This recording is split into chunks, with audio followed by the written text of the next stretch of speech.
Lowering the temperature in southern Nevada. What can be done and what is being done. That's this week on Nevada Week.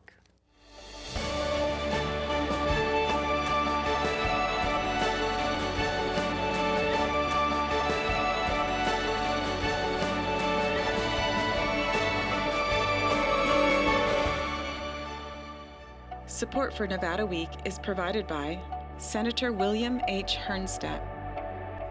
Welcome to Nevada Week. I'm Amber Renee Dixon. The Clark County coroner says so far this year, heat has played a role in the deaths of at least 63 people, but that number only includes cases in which the person was identified and next of kin was notified.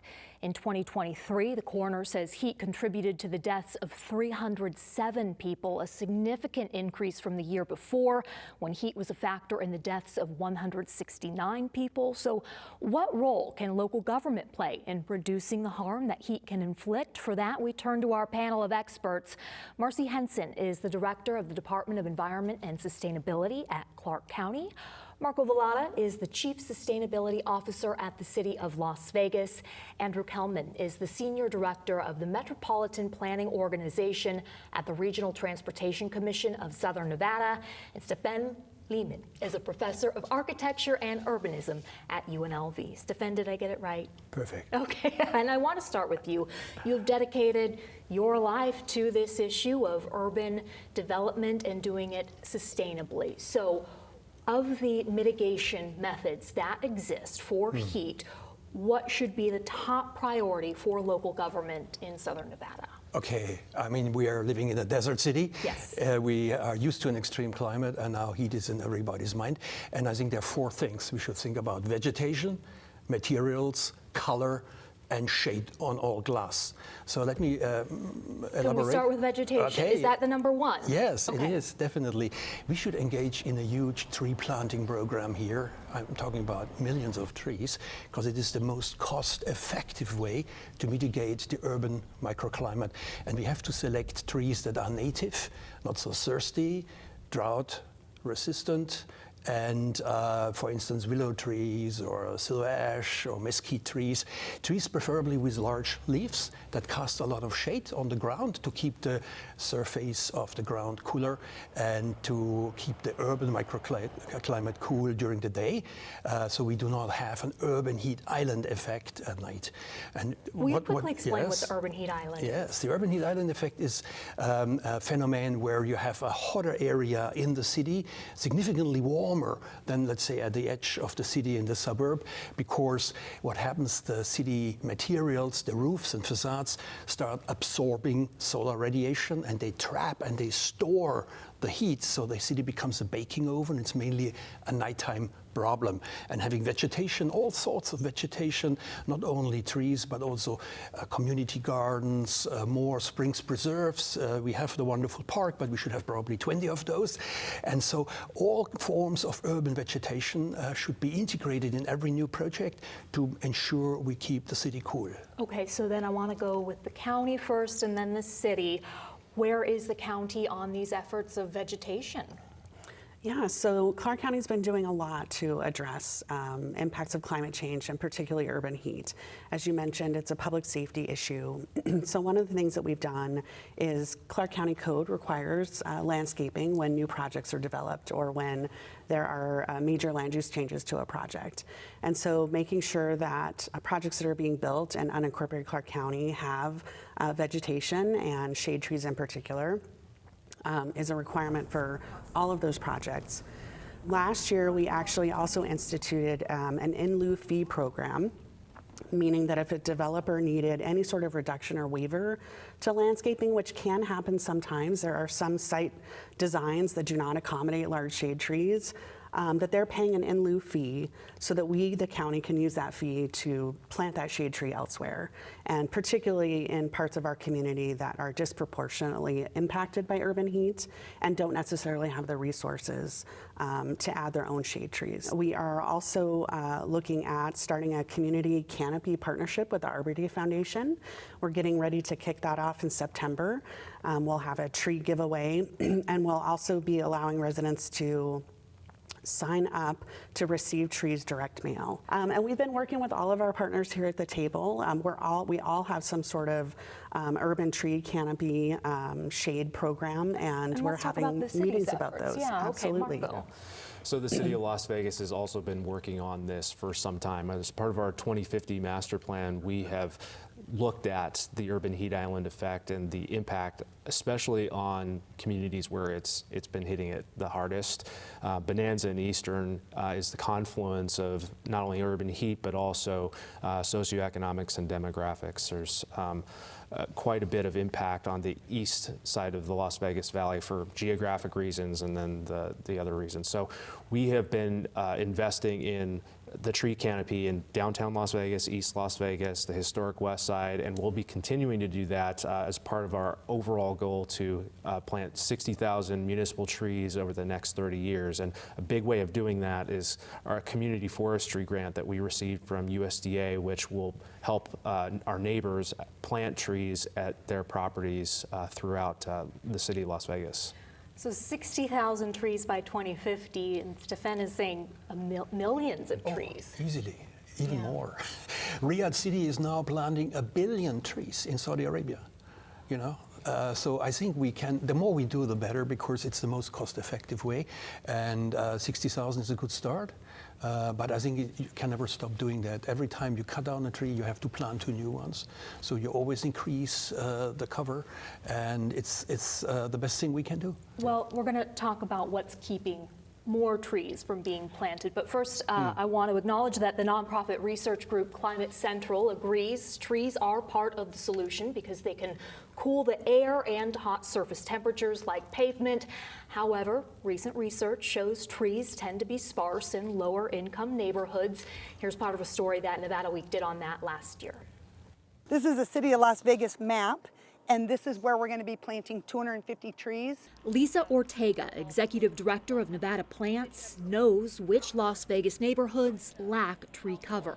Lower income, less canopy. And less tree canopy means less shade and hotter temperatures for Las Vegans like Felipe Arellano. Vegas is getting really hot, 115 degrees, and we need shade. And Kristen Dunn and her son. Trees can be a little expensive, and so we were really excited to get a tree that's going to grow really big and give him shade and eventually, make it so he can play outside all year round. Thanks to Nevada Plants, Dunn and Arellano each got a tree and irrigation system for $20. Their East Las Vegas area codes qualified them. We see a lot of communities in Eastern Las Vegas or Sunrise Manor, as well as North Las Vegas, that have often 1 or 2% tree canopy cover. Those neighborhoods often have the highest numbers of people in poverty or people of color as well. On the other side of the coin, the most treed communities, you might not be surprised that those are in those master planned communities of Summerlin and Green Valley.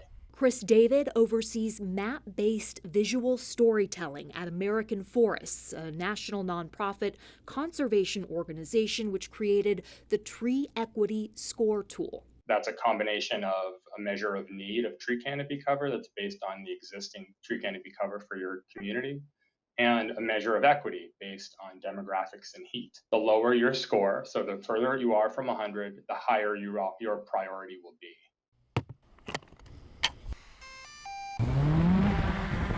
We have our drone in an area of Summerlin where the tree equity score is a perfect 100. You can see the difference in tree canopy here, where according to the Las Vegas Global Economic Alliance, the median household income is about $111,000. Compare that to this drone footage from Dunn's neighborhood, where the tree equity score is just 59 and the household income less than $29,000. Andrew with RTC, I want to get to you now because in addition to that map, that tree equity map, there is a map that RTC has come out with. And when was that done? Why was it done? How does it relate to this? Sure. Yeah, so the RTC has done a lot of research in this area. In 2022, we received a grant from the National Oceanic Atmospheric Administration. And what that grant enabled us to do is actually map urban heat in Southern Nevada. And so We engaged volunteers. We had over 300 citizens reach out to the RTC and take part in this program.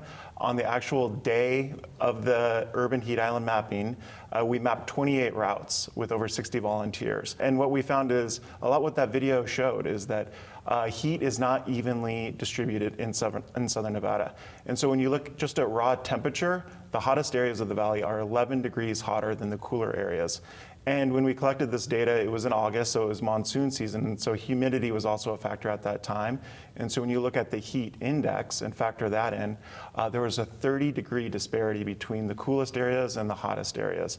And so what that means is, on a day in August, an area in the east side of Las Vegas where it's 110, it's 80 degrees in more cool areas. And so that's a big difference. And then when you combine that with differences in socio-demographic conditions and the ability to cool oneself, if you have AC, if you can afford to turn it on, there's big differences. And so when the RTC is focusing on our tree planting efforts, our complete streets, and our transit services, we're really focusing on these areas that are more affected by extreme heat. Will you talk about the complete streets? Sure, yeah. So complete streets are really roadways that are designed for all users of the transportation system. So those are drivers, people walking, biking, rolling, and walking to take an RTC bus. And so it's really ensuring that the facility is designed to accommodate all of the different users of the transportation system. A big part of that is street trees. And so street trees make it safer for everyone because it really helps slow the cars down, and it makes it more comfortable for people walking, biking, and taking transit. And so when we build complete streets, they're really coupled with a lot of street trees. And so there's examples of this on Boulder Highway. We're partnering with the city of Henderson on their Reimagine Boulder Highway project. And then a big project for the RTC is our Maryland Parkway project that we're about to start construction on in August. And we've added street trees to Maryland Parkway on both sides of the roadway and down the middle, and that'll have a big difference on temperatures on that corridor. So if trees are part of the solution, why aren't more being planted? Marcy. Yeah, I think it's a matter of resources and a more recent awareness about the impacts of climate change and how much more we're going to experience extreme heat and our need to act and to act quickly. So a lot of mobilization, planning efforts at all of our agencies, and now sort of pivoting from planning into implementation, as Marco and Andrew mentioned for their agencies and mine too. And when you say resources, are we talking about funding? We're talking about funding and capacity as well. What do you mean by human capacity, people to do this work, and the funding to do it. And so those are things that we're trying to figure out. How do we get those resources? How do we take advantage of all the federal grant funding that's available, funding from nonprofit organizations, and put that in the projects and the places that need it most? Do you want to add anything to that, Marco? So not only are we focusing on the municipal urban forest, the city's Tree City USA, and has been for a couple decades. Which means what? That we plant trees on Arbor Day, and we maintain our urban forestry commitment to hit those long-term targets. So not only are we doing that, we have an urban forester, and we've already planted 4,000 trees at parks and with right-of-way street trees and those complete streets as we do those projects, but also on the regulatory side for zoning, having trees being planted on private property and making sure that if there are trees that are lost due to age or disease or whatever the case may be, that they're planted with a Mojave native or adaptive tree that is compatible with the environment and is providing the benefits of the buildings that are immediately around it. We need to make sure that we strengthen those, and that's how we get to those millions of trees that Dr. Lehman was talking about. And those goals, are they all going to be focused on those areas where there is less tree canopy? I would certainly say that that's the starting point. As was mentioned, our master plan communities throughout Southern Nevada have had those development agreements or those zoning requirements in place for decades, and that's why you see that ring around the city in the urban mapping where the tree canopy is a lot greater than in central Las Vegas and downtown Las Vegas. Focusing in the core itself is certainly the area where we want to start, and then from there just making sure that we're maintaining in those existing areas in the suburbs let's go back to you, Stefan. You mentioned vegetation first. What was number 2?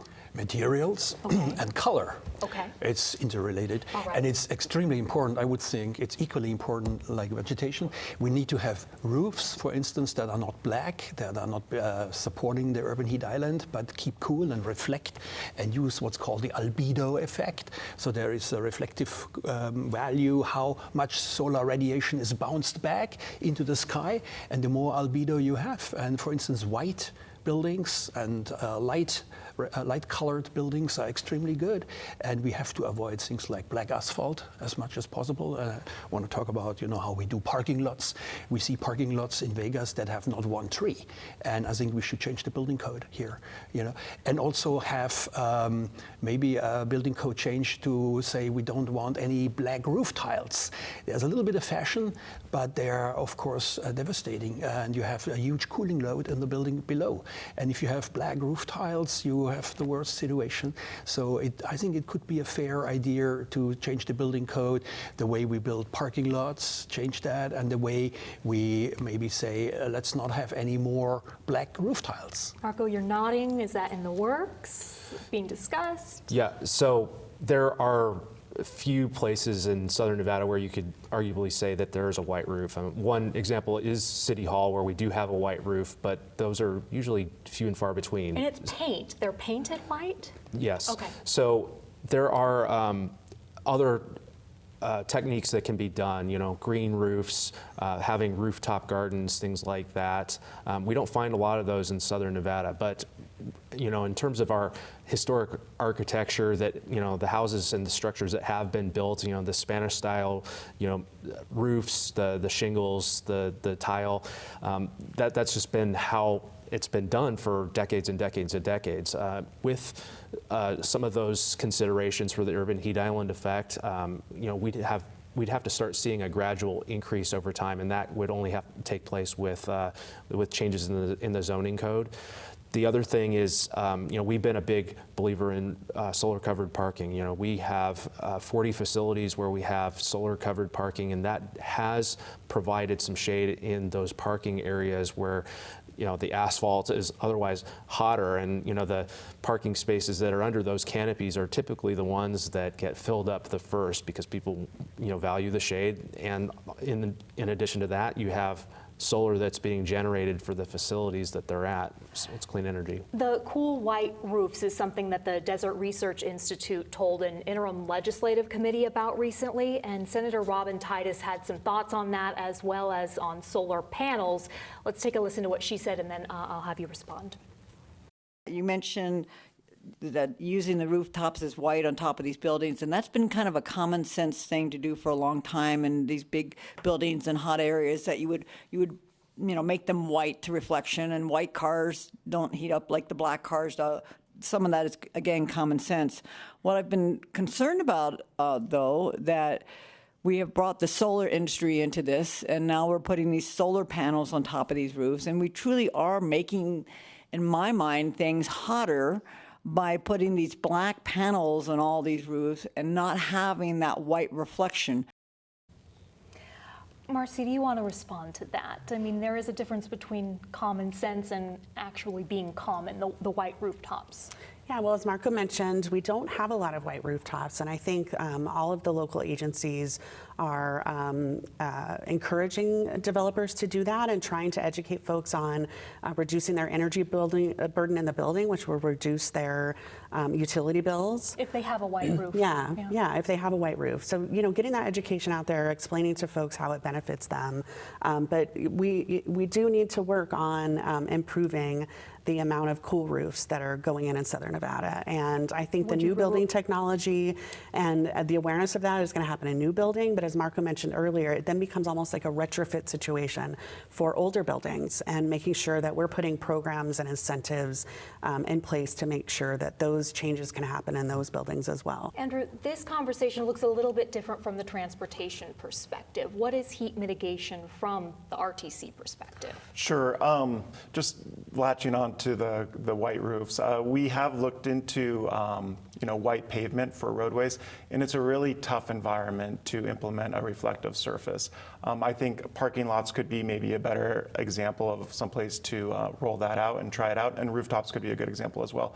But in terms of the roadway, like its impact on the overall urban heat island was kind of minimal, and for someone walking, it was actually a little bit hotter. Where the real benefit was of white pavement was at the actual surface level when you touch it. This really borrows on research that the city of Phoenix and Arizona State University have done, and LA as well. They've done trials of pilots of white pavement. Another additional thing about how tough it is to roll out white pavement on roadways is that the neighbors weren't really big fans because there was a lot of vehicle track out, a lot of tire marks on the roadways. And so what we want to do at the RTC is kind of support further research in this area. And if there's any pilots that the local agencies want to do in a parking lot, we're happy to participate in that. But in terms of adapting to extreme heat at the RTC, we're really focused on our transit riders. They are most exposed to this heat on a day-to-day basis. And so we really have a robust program to deploy more bus stops, transit shelters in these areas of extreme heat. So about half of our bus stops right now in Southern Nevada have a shelter or an amenity there. And we're really focusing this next year on our new 300 shelters that we're going to roll out. Where are we going to put them? 70% of those 300 shelters are going to go in the hottest parts of the valley. What would help you to implement more? Sure. It always goes back to funding. So just those 300 shelters is going to cost about $16 million. And so 16 or 60? $16 million. And so we can benefit from federal investment as well through the bipartisan infrastructure law. So about 80% of that $16 million will be funded by the federal government. But another constraint that we have is just the width of the sidewalks. So to put a shelter out there, we need to maintain ADA, Americans with Disabilities Act, clearance on that sidewalk. So we can't just go out and put a shelter on the sidewalk. Oftentimes we need to go behind the sidewalk. And so that's an easement that's coordinating with the private landowner. In a lot of cases in Southern Nevada, there's a wall behind the sidewalk. And so we have a new technology. It's called a slimline shelter. And we just started rolling these out. And what a slimline shelter does is it allows us to put a shelter on these more narrow sidewalks to provide some shade and comfort to our waiting transit customers. All right. You want to add something? Yeah. So going back to what Andrew had mentioned a couple of minutes ago about complete streets, though, and Maryland Parkway was one example where we were taking those sidewalks and making them wider, and as well as providing bike facilities, street trees, and amenities for transit users. And that's where you're going to see a lot of the benefit, is having a street that's redesigned and making it adaptable to all users, and providing that shade is a key component of it, and that's why we're making this a complete green street in both of those cases. Did you say whiter or wider? Wider. Wider. Okay, because there is an issue with the white pavements in that some people report feeling hotter as a result of the sun reflecting off of it and then up onto them. How effective are these methods that we are talking about, Stephen? So vegetation has, we measured it, we have data on that. We found 20-degree Fahrenheit drop where you have a green roof or where you have a couple of trees. You know, it can be a significant change. And coming back to the sidewalks, I think we like both wider and whiter. Okay. So you still think that should be implemented? Oh yeah, absolutely. And also we need continuous shading. Very important. We need cooling corridors. Otherwise, nobody's ever going to walk. If you want to get people out of the car, you're going to have to make walking more pleasant, more safe, more comfortable. People won't walk if there is no continuous shading. And how do you get continuous shading? There are two ways to do it. Either you have a row of trees that have a continuous shade, not just here a little bit and there a little bit, and in between you die. But you have to have either a canopy or a continuous tree planting. And a canopy would be great. Also, let's say, I mean, we're not talking about the Strip, but the Strip would be the first cooling corridor I would suggest, because we see tourists collapsing, trying to go from one casino to the other, and they underestimate the distance. And it's, you know, if you have 115 degrees, it's tough, and they don't bring water along, and you see actually tourists collapsing on the way from one casino to the other. So if we would have continuous canopies, and a cooling corridor where people can walk actually safely. Yeah, I wanted to harken back to what Dr. Titus was raising and also what Andrew raised. I think what we're seeing is that you have to look at the full consequence of the action that you're taking. And in a lot of these heat mitigation strategies, what we're seeing is that there can be trade-offs. And so you have to think very specifically about the different treatments that will overall reduce the burden. And so if you just slap white paint on pavement, you can get that reflective heating. It has to be sort of a combination of strategies to get the desired impact. And it's the same thing with putting solar on the white roofs. You have to look at that site in its entirety. So if it's all black asphalt and concrete that's absorbing that heat, and you stick solar panels on a white roof, you're contributing mildly to that overall heat. But if you put those combination of treatments, the whole building is white, you're using a cool pavement, you've got your landscaping, then you're just overall taking down the whole heat burden of the building. So it's really a cross-cutting strategy approach. And if we're just doing one action, we have to be mindful that it could have a negative unintended consequence. So we want to be thinking holistically about all of these opportunities. I think that's a fantastic point you make. It's multiple solutions, not just one silver bullet, and we have to have passive design principles, passive design strategies put together. Unintended consequences, as you mentioned, just comes one to mind. Now we are tearing out the lawn. Because we said we're not allowed to have private lawn anymore. And what do people do? They put in the AstroTurf, the plastic. It's a big sheet of plastic, which doesn't last longer than 10, 20 years in our UV light, extreme heat. So the plastic decomposes. We have a microplastic problem in the soil. It's just leading to another issue, unintended. People want to see green, but they think by putting in a big sheet of plastic, it's going to be nice. Have you ever walked barefoot over AstroTurf in summer? It is actually supporting the urban heat island, it's a plastic issue, and so on. So all those unintended consequences you mentioned are very important. Thank you all for joining us, and thank you for watching. For any of the resources discussed, go to vegaspbs.org/Nevada Week, and I'll see you next week on Nevada Week.